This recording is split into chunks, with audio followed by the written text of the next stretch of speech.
Sir Lakshmanarao గారు, CLN Gandhi గారు ఈ రంగంలో చాలా నిష్ణాతులైన వ్యక్తి. ఆయన చాలా అంశాలు చూశారు.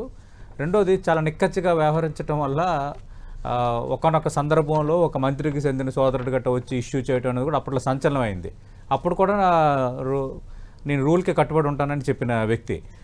ఆయన చెప్పిన పాయింట్లు చాలా కీలకమైనవి. ఎందుకంటే వ్యవస్థలు ఎలా ఉన్నాయి, ఆర్టీసీలో ఉన్నంతగా చెకింగ్ వ్యవస్థ మిగతా చోట లేదు, ఇష్టానుసారంగా ఉన్నారు, ప్రయాణికులు కూడా మనం గమ్యం చేరితే చాలన్న ఆలోచన చెప్తున్నారని.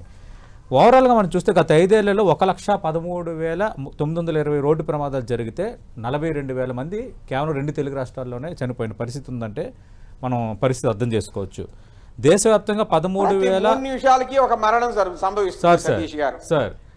దేశవ్యాప్తంగా 13,795 బ్లాక్ స్పాట్స్ ఉంటే ఆంధ్రప్రదేశ్లో 1,247 బ్లాక్ స్పాట్స్ ఉన్నాయి. అలాగే తెలంగాణ నుంచి కూడా మొత్తం వివరాలు సేకరించాం. తెలంగాణలో అలాగే ఔటర్ రింగ్ రోడ్లో మొత్తం ఈ 2 తెలుగు రాష్ట్రాల్లో మనం పరిస్థితులు చూస్తే తెలంగాణలో 930కి పైగా బ్లాక్ స్పాట్స్ ఉన్నాయి. ఇంకోటి ఏంటంటే ఔటర్ రింగ్ రోడ్ కొంచెం స్పేసియస్ రోడ్డే, కానీ గత ఏడాదిలో 54 ఇన్సిడెంట్లు జరిగాయి, డెత్ కూడా జరిగింది. ఏంటి సార్ ఇప్పుడు మనం ఎట్లా ఇచ్చేయాలి అంటే రోడ్స్ విస్తరణ అనేది ఒకటి, బ్లాక్ స్పాట్లు గుర్తించడం అనేది ఒకటి, ఇక్కడ ఇది అత్యంత ప్రమాదకరమైన ప్రాంతం అని ఒక బోర్డులు పెడతారు, రెడ్ బోర్డులు, అంటే యాక్సిడెంట్ ప్రోన్ ఏరియా అని. ఇవి సరిపోతాయా? అసలు బస్సుల్లో ఏమున్నాయి, ఏం చెకింగ్ చేస్తున్నారు, లారీలు, ఆ వ్యవస్థల్ని ఎట్లా మనం స్ట్రీమ్లో చేయొచ్చు లక్ష్మణరావు గారు? అంటే ఇది బేసిక్గా మనం గమనించాల్సింది, అడ్వాన్స్మెంట్ ఆఫ్ టెక్నాలజీస్ వచ్చినప్పుడు వెహికల్స్ యొక్క ఆపరేషన్ మెయింటెనెన్స్ అనేది చాలా వరకు కంట్రోల్గా ఉంటుంది. లేనివి కొన్ని పర్సంటేజ్ ఆఫ్ వెహికల్స్, లారీస్కి అది కొంత కంట్రోల్ లేకపోయి ఉండొచ్చు, కొంత పాత vehicles.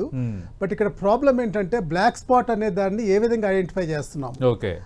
Is it with respect to the road జామెట్రిక్సా, ల్యాండ్ యూజా, రైట్ ఆఫ్ వే ఫీచర్స్ని బట్టి చేస్తున్నామా, రోడ్ కండిషన్ బట్టి చేస్తున్నామా అనేది చూడాలి.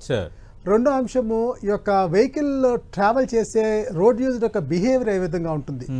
గత పాత రోజుల్లో ఏంటంటే ఫిజికల్ డిస్టార్షన్స్, ఫిజికల్ బిహేవియర్స్ మీద రోడ్ యాక్సిడెంట్స్ అనేవి జరిగేవి. కానీ ఈ రోజున మనం గమనించాల్సింది psychological trait, psychological stiff neckness, psychological irregular బిహేవియర్స్ని ట్రాక్ చేసే వ్యవస్థ కావాలా. అంటే ఈ రోజున క్షుణ్ణంగా చెప్పాలి అంటే రోడ్ మీద ఒక కెమెరా సిస్టము 50 మీటర్స్ నుంచి 100 మీటర్ రెజల్యూషన్లో ఏ ట్రైన్ డేటా సెట్ ఇచ్చి కంప్యూటర్ విజన్ ఇమేజ్ ప్రాసెసింగ్ ద్వారా ట్రాక్ చేసుకుంటూ యొక్క డ్రైవర్ యొక్క బిహేవియర్ ఏ విధంగా ఉంది. ఎందుకంటే డ్రైవర్ యొక్క బిహేవియర్ వెహికల్ మీద ఫుట్ ప్రింట్గా అడ్వాన్స్డ్ స్పీడ్స్తో వెళ్తుంది. అదేవిధంగా ఇరెగ్యులర్ బిహేవియర్ అనేది వెహికల్ చూపిస్తుంది అంటే రోడ్ యూజర్ చూపిస్తున్నట్టుగా లెక్క. అంటే ఇక్కడ క్షుణ్ణంగా చూడాలి అంటే fault lies with the psychological behaviour of the road users, psychological behavior of the drivers, and psychological irresponsible behaviors of the engineers and the planners. నేను నా ఎక్స్పీరియన్స్, నా అబ్జర్వేషన్ ప్రకారము వెహికల్ సంబంధించిన కండిషన్ ఫెయిల్ అయ్యి యాక్సిడెంట్ అయ్యిందనే దానికన్నా driver misbehaviour వల్ల జరిగిన accidents ఎక్కువ ఉన్నాయి. మీరు ఔటర్ రింగ్ రోడ్ లో చూసుకుంటే ఒక డిస్టెన్స్ జడ్జిమెంట్ అనేది బేసిక్ ప్రాబ్లం అండి. అంటే డిస్టెన్స్ జడ్జిమెంట్ లో ఒక 50 మీటర్స్ 20 మీటర్స్ వరకు మనం జడ్జిమెంట్ ప్రాపర్గా చేయగలం. కానీ అదే ఒక 50 మీటర్స్ 100 మీటర్స్ అంటే ఒక 120 km/h స్పీడ్ వెళ్తున్నాడు అంటే దర్దాపుగా 50 మీటర్స్ పర్ సెకండ్. అంటే రియాక్షన్ టైంలో దర్దాపుగా 120 మీటర్స్లో అతను ఎదురున్న వెహికల్ యొక్క స్పీడు అది స్టేషన్గా ఉందా, ఆగుందా, స్లోగా వెళ్తుందా, ఇతనికన్నా ఎక్కువ స్పీడ్ వెళ్తుంది చెప్పలేడు. ఆ ప్రాసెస్లో జరుగుతున్న యాక్సిడెంట్స్ ఎక్కువగా జరుగుతున్నాయి. అవి కూడా డ్రైవర్ యొక్క సైకలాజికల్ బిహేవియర్ అని చెప్తాను. దీనికి క్షుణ్ణంగా రోడ్ యాక్సిడెంట్ జరుగుతున్నాయి అంటే ఇది fault lies with engineering failure, second fault lies with the planning failure, third fault lies with the driver behaviour అండి. దీనికి మనం ఆన్లైన్ మానిటరింగ్ పెట్టుకోవాలా, అన్మ్యాన్ కమ్యూనికేషన్ పెట్టాలా. నేను గత ఇంటర్వ్యూస్ లో కూడా చెప్పాను, బ్లాక్ బాక్స్ అనేది ఖచ్చితంగా వెహికల్స్ లో పెట్టుకోవాలా, పబ్లిక్ ట్రాన్స్పోర్ట్ వెహికల్స్ లో పెట్టుకోవాలా, తర్వాత ఈ యొక్క హెవీ లోడెడ్ వెహికల్స్ లో పెట్టుకోవాలా.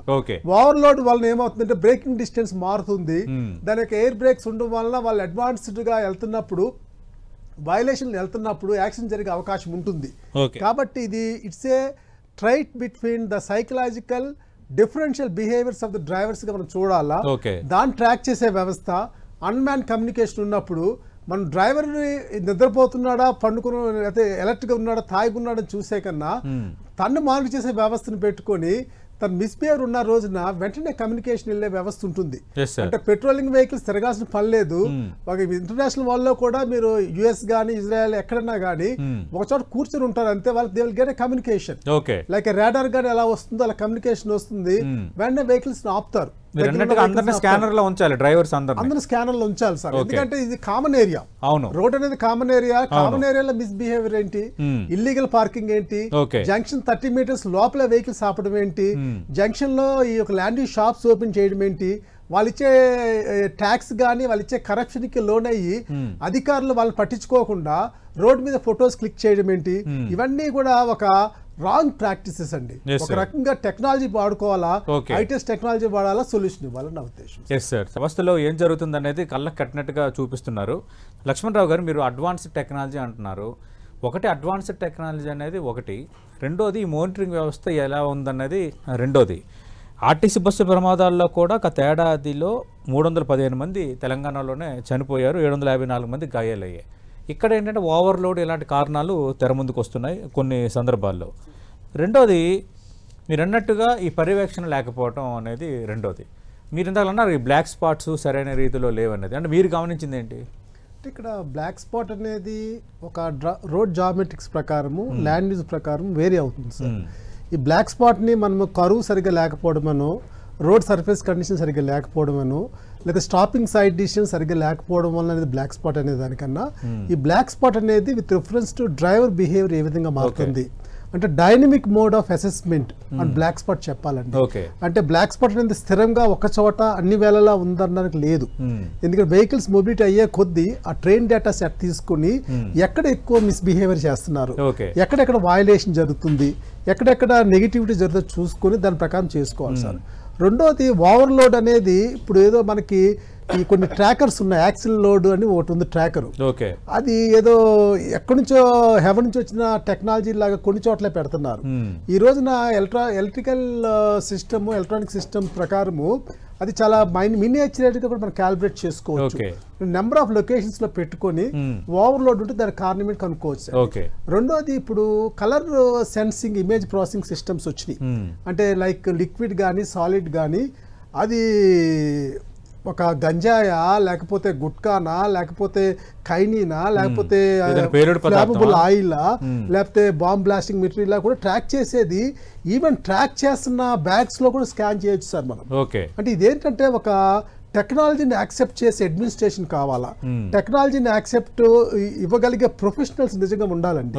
ఎందుకంటే ఏదో డిగ్రీలు తీసుకున్నా మేము ఇంజనీర్ అని చెప్పి ఉన్నాం కాదు, కానీ ఒక ప్రొఫెషనల్ టాలెంట్ ఎగ్జిబిట్ చేసిన రోజున ఈ ప్రాబ్లం సాల్వ్ అవుద్దండి. అంటే ఇల్లీగల్ ట్రాన్స్పోర్ట్, ఓవర్ వెయిట్, తర్వాత ఇరెగ్యులర్ మిస్బిహేవియర్స్ కి, అంటే మనము డ్రైవర్స్ దగ్గర ఎలా ఫేస్ రికగ్నిషన్ పెడతామో, ఎమోషన్ రికగ్నిషన్ పెడతామో, GPS పెడతామో, అదే విధంగా లోపల కూడా మనము డ్రైవర్ యొక్క బిహేవియర్ ని ఎగ్జిబిట్ చేసే రైట్. మీరు అన్నట్టు దాన్ని ఒక వ్యవస్థకి అనుసంధానించి ప్రతిరోజు ర్యాండమ్ గా చెక్ చేస్తుండాలి, ఎవరు ఎలా ఉన్నారు, డ్రైవర్ ఎలా తొక్కుతున్నాడు, ఎంత స్పీడ్ లో తొక్కుతున్నాడు.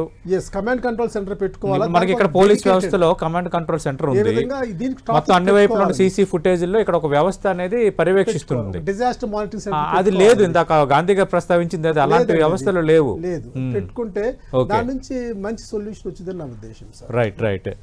థ్యాంక్ యూ గాంధీ గారు. ఖచ్చితంగా ఈ విషయంలో కొంత సీరియస్గానే వెళ్దామని 10TV నిర్ణయించింది. ఎందుకంటే చాలా ప్రాణాలు పోతున్నాయి, అటు ఔటర్ రింగ్ రోడ్డు కానీ మిగతా 2 తెలుగు రాష్ట్రాల పరిస్థితి వరకు ముందు కన్ఫైన్ అవుతున్నాము. ఖచ్చితంగా మీరు ఏమైనా సూచనలు అందించారు సార్. ఆ దిశగా ప్రభుత్వాలు చర్యలు తీసుకోవాలి, అలాగే కొత్త టెక్నాలజీని అడాప్ట్ చేసుకోవాలి.